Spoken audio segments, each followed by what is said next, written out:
E você também apurou um outro tema que é muito importante também, que tem tudo a ver aqui com o Brasil.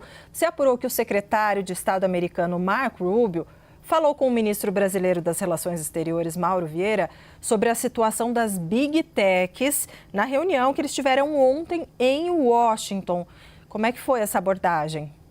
Débora, essa menção feita por Marco Rubio é absolutamente relevante no contexto das tratativas que o Brasil está fazendo com o governo americano, com o governo de Donald Trump. É preciso lembrar que em 9 de julho, quando Trump mandou aquela carta, divulgou aquela carta para o presidente Lula e anunciou o tarifaço a produtos brasileiros, que começou efetivamente em agosto e teve várias exceções, ele mencionou o que chama de caça às bruxas no processo judicial contra Jair Bolsonaro, as Big Techs e uma série de práticas comerciais injustas.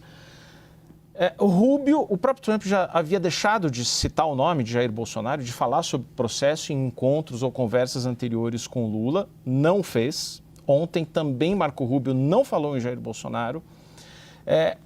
A seção 301, que investiga essas práticas comerciais supostamente injustas e desleais por parte do Brasil, deu uma arrefecida, desacelerou, e aí vem as Big Techs. Ontem, na reunião em Washington, Marco Rubio mencionou a situação das Big Techs.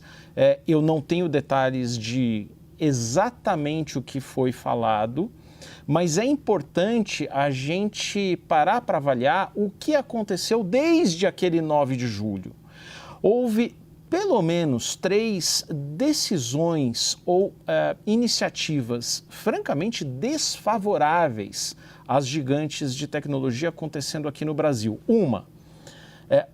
O diretor financeiro global da Netflix anunciou em outubro o lucro global da plataforma e disse que esse resultado foi prejudicado pela cobrança do que se chama CID Tecnologia, que foi uma decisão do Supremo Tribunal Federal. A Netflix teve que pagar 619 milhões de dólares ao caixa, aos cofres brasileiros, por causa da aplicação da CID Tecnologia, e havia uma disputa jurídica em torno do assunto. O Supremo decidiu, foi afetada a Netflix.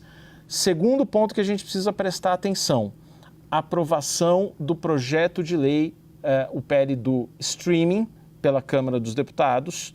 E o que aconteceu com o PL do streaming? Há uma exigência de conteúdo nacional, filmes, séries nas plataformas de streaming que rodam aqui no Brasil, e uma cobrança de até 4% sobre a receita bruta das plataformas a título de uma taxa chamada de Condecine.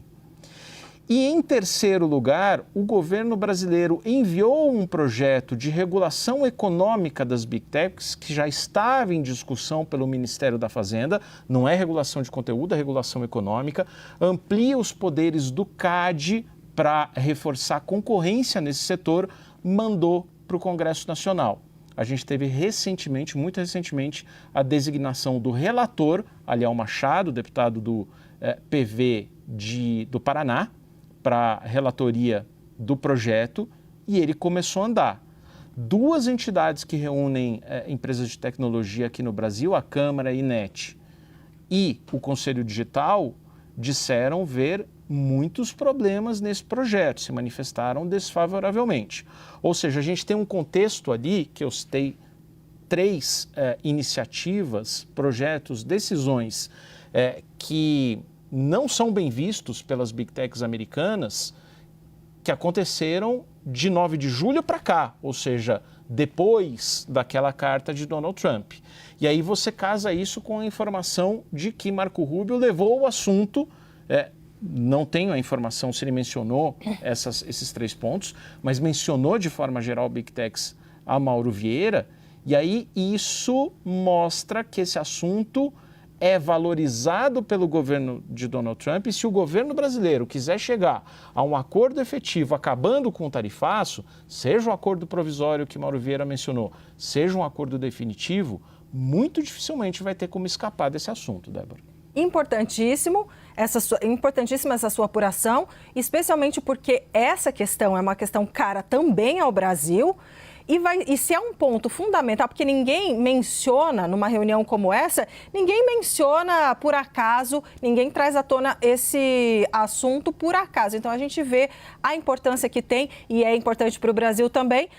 E agora a gente vai ver, né, até que ponto o Brasil estaria disposto a ceder nesse tipo de legislação. Muito obrigada, Daniel Richter, nosso diretor de jornalismo aqui em Brasília. Bom trabalho para você. Sempre um prazer, Débora. Obrigado.